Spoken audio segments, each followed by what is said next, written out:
Florida State essentially started its transfer portal class with Duce Robinson. What else did they do and why did they do it? Let's talk about it right here on Locked On Seminoles.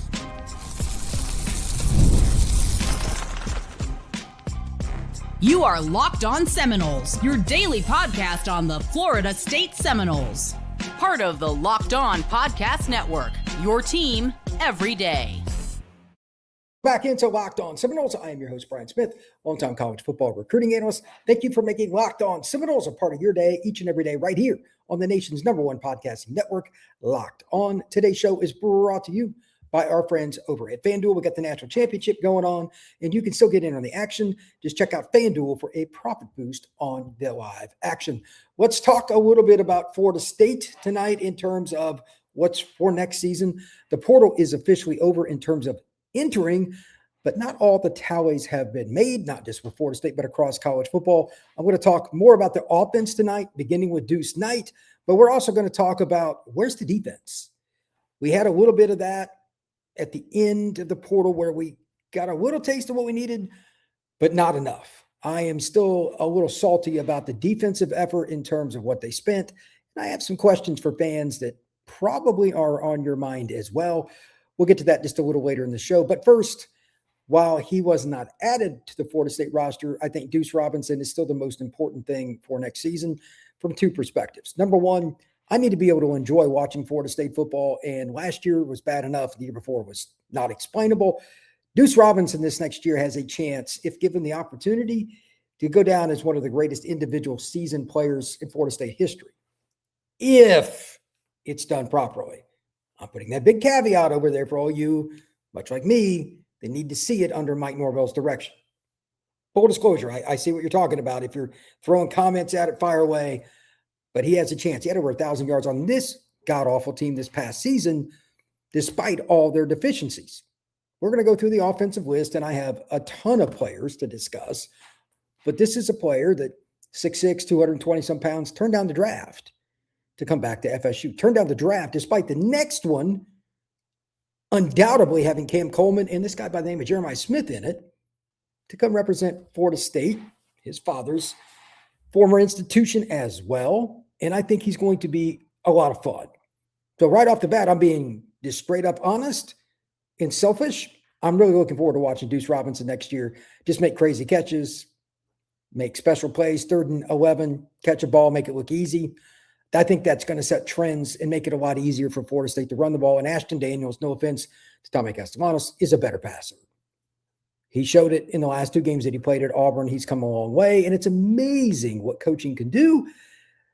Once the shackles were taken off when Hugh Freeze was canned, all of a sudden Auburn could throw the ball with the coordinator they didn't let be a coordinator. So I don't think there's going to be any problem with Gus Malzahn's offense. I think Ashton will be able to get it to him.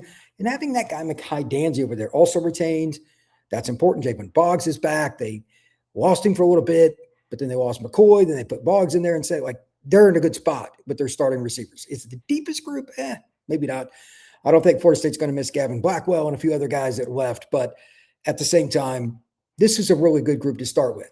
Then you look at the running back room, maybe in terms of a top 3 or 4, depending on who you want to put. You could argue that Florida State's best spot, absolute best, is running back on offense. You could argue that. Maybe.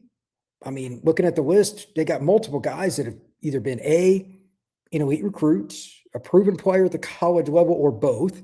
So let's look at the list. Obviously, Quintrevion Wisner comes over from Texas.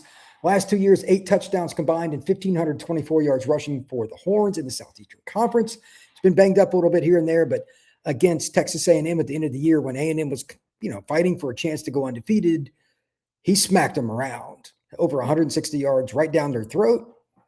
And Texas's offensive line was not a typical Texas line. He had a lot of those yards after contact. I think it's a pretty good defense. That gave me hope that A, he's healthy, and B, he's hungry. I think Wisner's going to be really good. The question is it going to be Uzman Croma? Is it going to be Sam Singleton? Is it going to be Wisner? That will be a great problem to dissolve and figure out during spring. And maybe there is just a combination of players, but for the love of God, let's hope it's not as broad and as widespread in terms of who gets carries during the game as it was last year. We've Change running back coaches, that'll get better. Looking at the wide receiver group, though, with this combination, there really aren't many teams other than maybe Miami, and it's not a lock right now. Florida State's would be better than Miami because Miami's wide receiver room is going to be different. They're going to lose several guys. We'll see what JoJo Trader does. If he comes back, I've heard he may or may not come back. Been a lot of rumors about that. He's looking around. And there's also the concern for them in terms of just what they lost offensively up front. I'm not saying Florida State's roster is better than Miami's. It is not. But it's interesting. Florida State, skill-wise, like the starters on offense, probably is going to be better for FSU right now. Miami still may get some players in the portal, but they really focused. I got the national title game on over here. And who knows? But they focused on that, and they should. But that just shows you how hard it is in college football to be a coach. You've got to be doing 2 or 3 things all at once. Don't blame the Miami coaches for that. But right now, Florida State's actually ahead of them in that. It's kind of an interesting scenario. Tight end, the guy that I'm curious about is the one I've been very excited about for a long time is Landon Thomas. That tight end is not your normal guy. Big athletic guy, 6'5", 240 plus. He was in the portal, came back. He doesn't have to worry about Pittman anymore. He is transferred. Now the question is, can he be the dude? To complete the offense in terms of the skill talent, he's got to be the guy.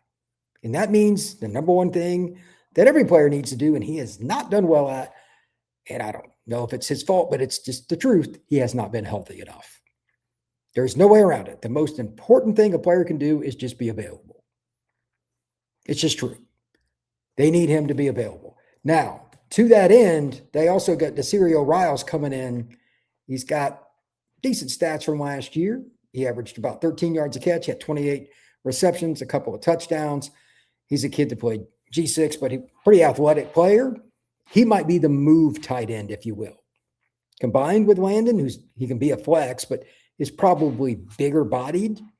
He's going to have to find a way to be a primary point of attack, no doubt about it. We're running the ball right here guy, in addition to continuing to be a tight end that can be a threat outside the box, can go outside and block and do all. He has to be a stud in terms of being sacrificial at times, and then other times being the guy.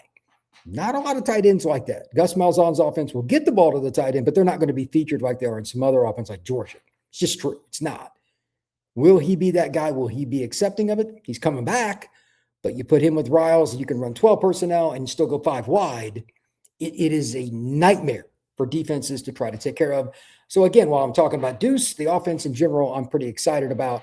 And I expect Florida State to be one of those teams, especially early in the year, to be a real pain because they're going to show stuff with their new personnel that's different because Gus Malzahn's playbook is enormous.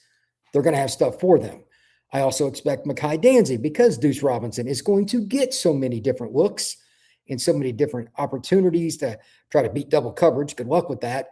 That they're also going to roll coverage away from Danzy. If they can get him to learn the full route tree and feel comfortable throwing the ball to him in that, he could put up numbers even better potentially than Duce if they really just say, you know what, screw you guys. We're just going to double him. If you beat us, go right ahead. I don't think that'll be the case. I still think because of a running quarterback, you won't see a ton of double coverage, et cetera. They'll try to run the ball away from that, et cetera. But to that end, maybe Micahi Danzy, just because of his talent, and again, he's one of the fastest human beings on planet Earth, literally. I think he will be a player that Florida State uses as well outside. Again, I'm just coming back to this over and over. I'm being greedy here. I want to see Florida State throw the ball, be far more balanced than they were this past season. Tommy just wasn't consistent enough. He just didn't get better as the year went on. He actually got worse. He got banged up early. I'm hoping they do not, keywords, do not run Ashton Daniels too much early in the year and gets beat up, because if they do, they're going to be in the same boat.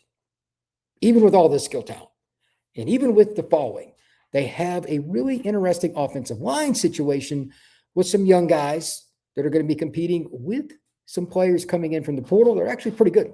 We're going to talk about that next right here on Locked On Seminoles.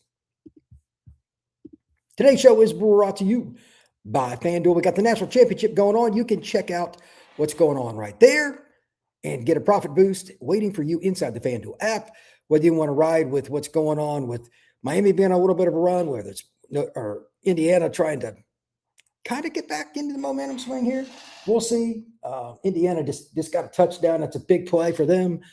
But if Miami doesn't make a play here, maybe Indiana scores it. And gets above that point spread, whatever you want to do, check it out on FanDuel. Get the profit boost over at FanDuel. Now, let's talk about something else that's a little bit more fun than talking about what's going on with Miami, and that's Florida State might actually have a really good offensive line next year. Didn't think I was going to say that. I thought they were going to go with the new guys, maybe one or two guys from the portal offensive line. I was dead wrong. Not saying I totally agree with this, but if you're going to spend your money, offensive line's a pretty good place to do it. Xavier Chaplin, really talented at Virginia Tech. It didn't go as well at Auburn, but that entire offense was god-awful. I'm not going to blame him. Chimdia Wiwu, he's a big offensive tackle out of Steve Van F. Austin. He's another guy that could absolutely give you reps at left tackle if you need it, but he's probably the right tackle. Maybe he moves inside, whatever you want to do. I don't care. One or the other, you got another experienced player. Nate Paps comes over. That's a big guy, too, from a lower level. You got Paul Bowling, a younger guy, played at Troy. He's a kid from McEachern High School up in the Atlanta area. And you got Braden Joyner, who's played at Auburn and Purdue. They got a veteran group again. Again, I don't agree with this approach. I'm right here. I'm this guy. I think this is coaches just trying to stay above water and save their job instead of building the program. But again, I'm going to be greedy. At least they're going to score points this year. But I think they're robbing Peter to pay Paul because I think they're just going to try to outscore teams. We'll get to the defense again here in just a minute.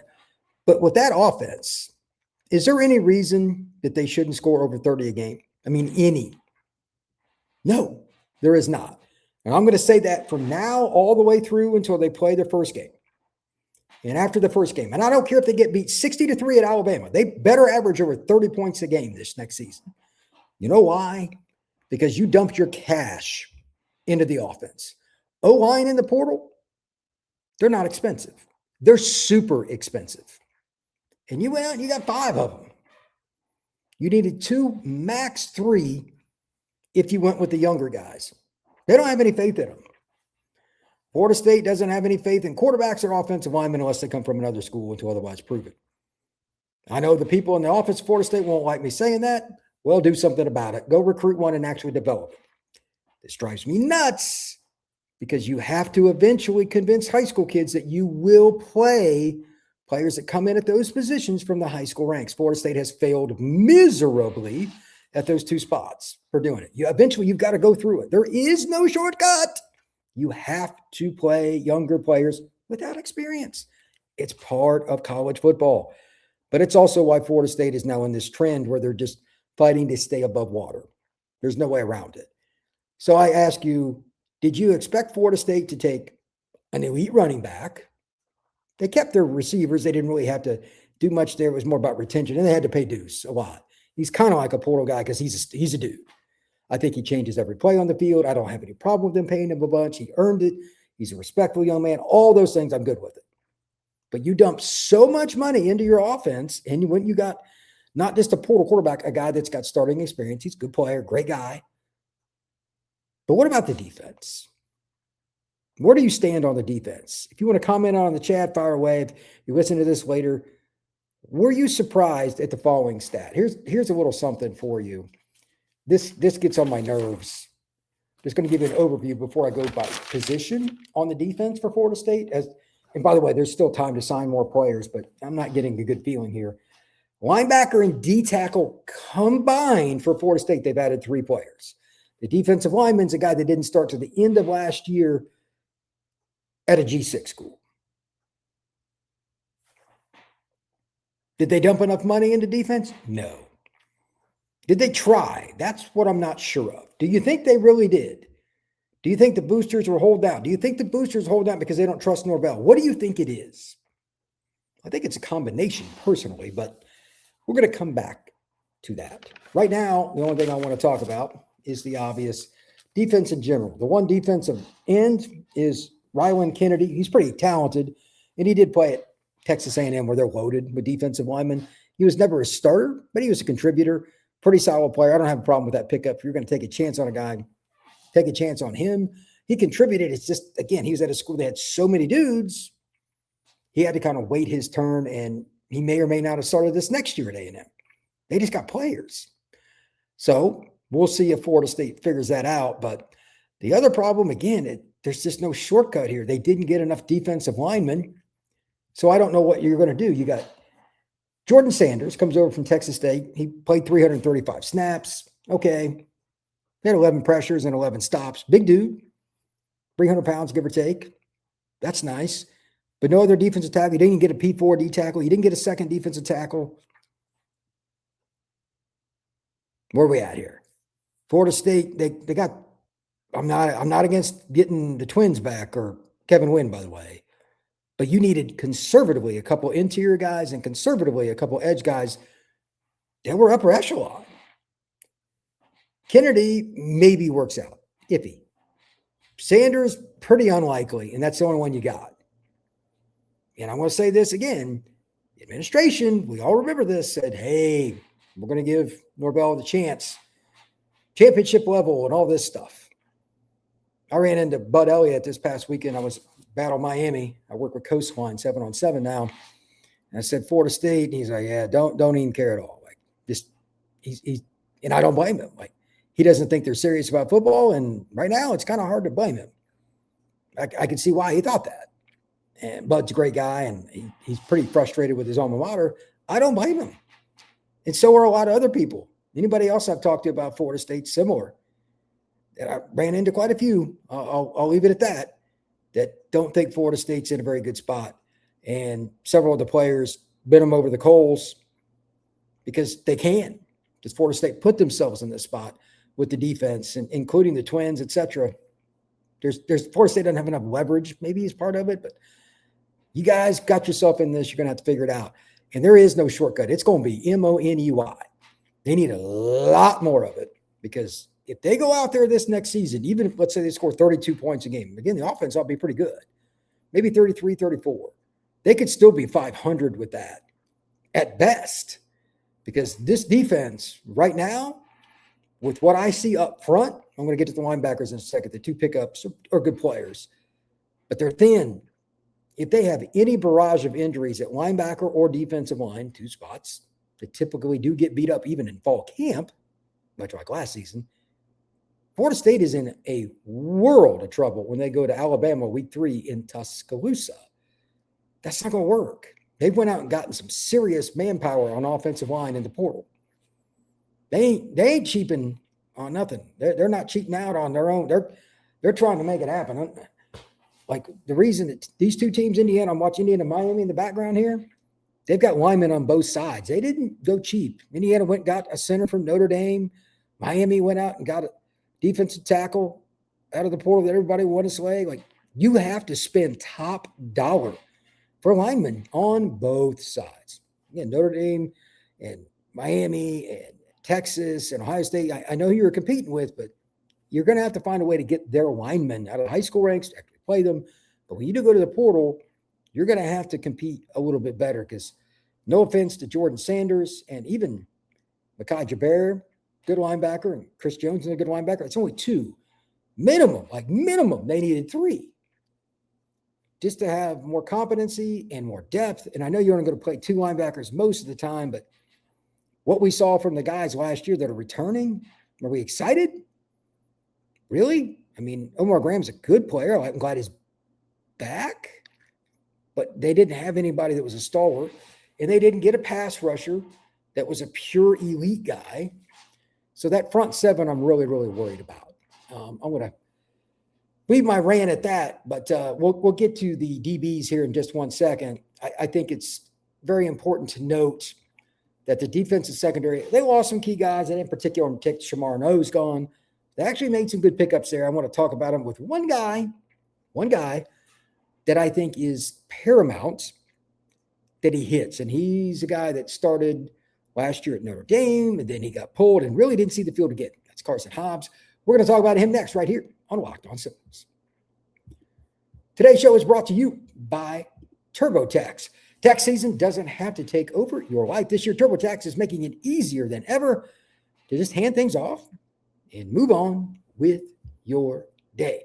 With TurboTax full service, you can have your taxes done and by somebody you trust who's a local expert, start to finish, without the stress or the guesswork of doing the taxes yourself or giving them to somebody that you probably just don't trust that much at all.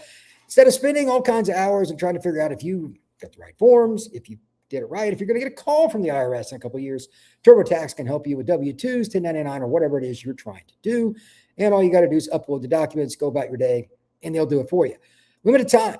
You can get your taxes done. If you're a first-time TurboTax person, like last year you didn't do them, with TurboTax, $150 all in. It's TurboTax's experts that's going to be doing your filing. Just file by the 28th of February. Take taxes off your plate and get back to your life. Visit TurboTax.com/local to get back to having your life back with an appointment with TurboTax. All right, DB for Florida State. They could still add somebody. You never know. There's a lot of DBs in the portal. Over half the players haven't even come close to finding a home. Who knows if Florida State takes another shot at somebody? But here's what they got. Karson Hobbs, that's the guy I hinted at a second ago. I'm going to round myself back around to him. CJ Richard, pretty good player. South Alabama. They got the Nehemiah Chandler kid. I really like him. Micahi Jones at Duke. He's a kid out of Georgia's really good. CJ Richards got some talent. I'm good with the group, those three. The key, though, is Hobbs, and here's my point. Fast, athletic, length, all that. But when he did play for Notre Dame last year, he was awful. Awful. He was non-clutch as it gets. Just true. He was built up by Notre Dame thought they'd found something. After the first two games against Miami and A&M, he found himself on the bench, and he was done. Starter to bench, not playing at all is weird. That's pretty much what happened with him. But let me reiterate, he can run like crazy. He has length. He's aggressive. He's physical, all those things. I just don't know how instinctual he is. Kind of important. And if you find a DB that's not doing well, just look back at those two games Notre Dame played. You're going to see Hobbs right there.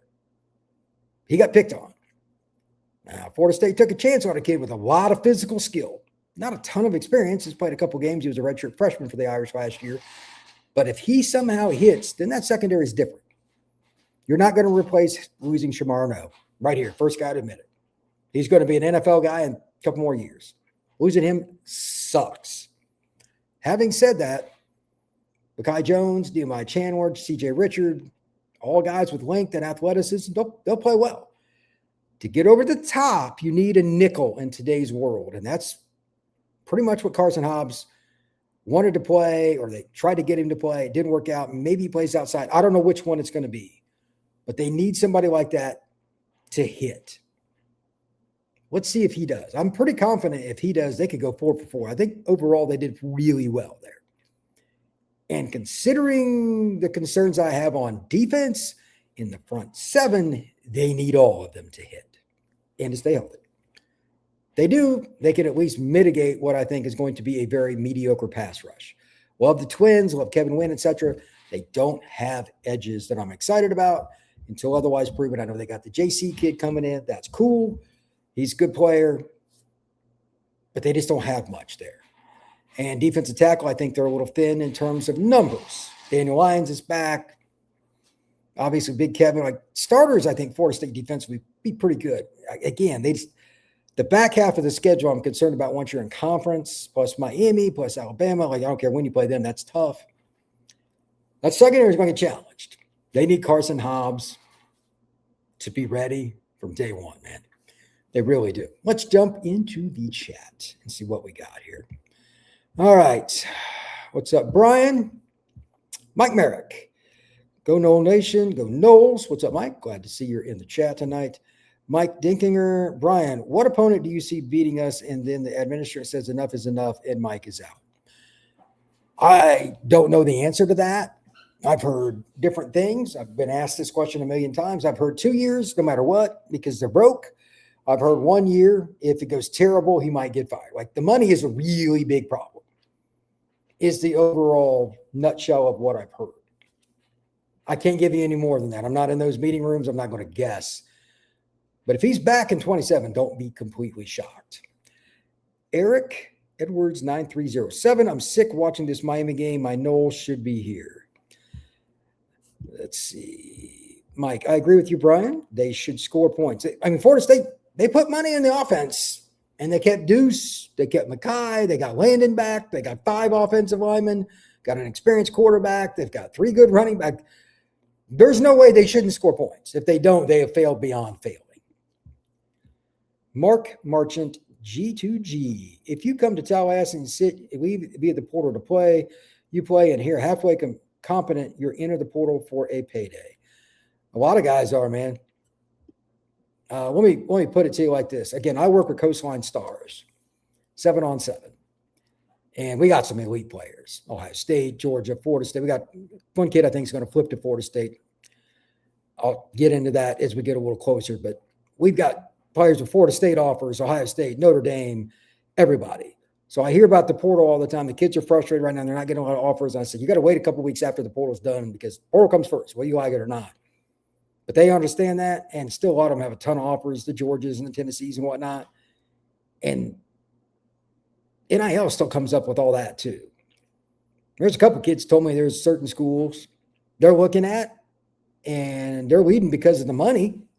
And the money's just so much, like vastly. A few staffs like certain kids better, and they're offering more. Works for the high school and the portal, not one or the other. Mikey Merrick, I love Florida State football, and that will never change. Mike, we never doubted you, I can assure you. Mark Merchant, the Dessert twins were here on the field getting shoved off the line versus UF. How about Virginia scoring 50? Dessert twins dominate in that one. How about Pitt powering through that tissue defense? Look, they shouldn't have been in that situation. Peter Boulware and guys like that redshirted. If you play freshman D linemen, you're going to have problems. They had big moments, but they didn't have depth. Like freshmen went in and played right away at Florida State on D line. What do you expect? They shouldn't be in that spot. So what they got out of it, I think, is pretty good, honestly. Mark, those linebackers last season could cover Brian. I'm sure Brian runs crisp routes, though.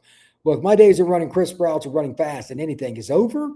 Used to be able to run, believe it or not, before I got fat. But I can assure you that I can't remember a linebacker group in a so-called major college football conference program that was worse at covering than Florida State last year. And I'm not saying that because I cover FSU. I watch a lot of film in college football live too.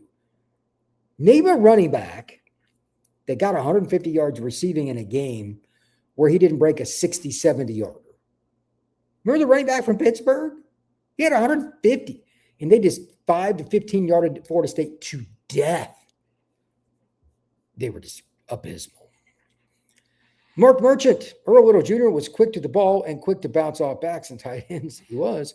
He did not believe in wrapping up. He was so bad at that. I hate the shoulder bump. Sometimes it works, but wrapping up works almost every time.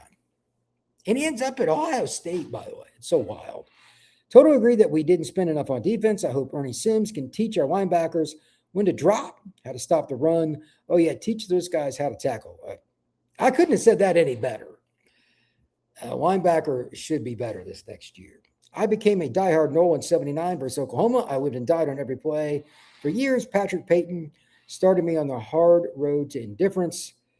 Yeah, the Dessert twins end my interest. I can't help you there, brother. It's been rough. It has been rough. With that, I just want to bring up that the next 5 days will be interesting. I'm just going to ask this simple question. I was going to ask some more, but it really comes down to this based on the comments in the chat tonight. How much money does Florida State still have to spend? Because if they do not go out and get a really good defensive tackle, they're in trouble. You're going to have injuries, and you got to rotate guys anyway. And let's not forget where they play. It's in the Deep South. You're playing games in North Carolina, Georgia, Florida, South Carolina. How do you think that's going to go by late October with a thin defensive tackle room in a thin linebacker room? Even without the injuries, that can be problematic. It's inevitable guys will get banged up. Do they have some more money? At least one more linebacker or one more D lineman, even if they're not playing, they have to find a way to do it. That's my opinion. What say you? I appreciate you all stopping in. Thank you very much. We will see you again soon, right here on Locked on Seminoles.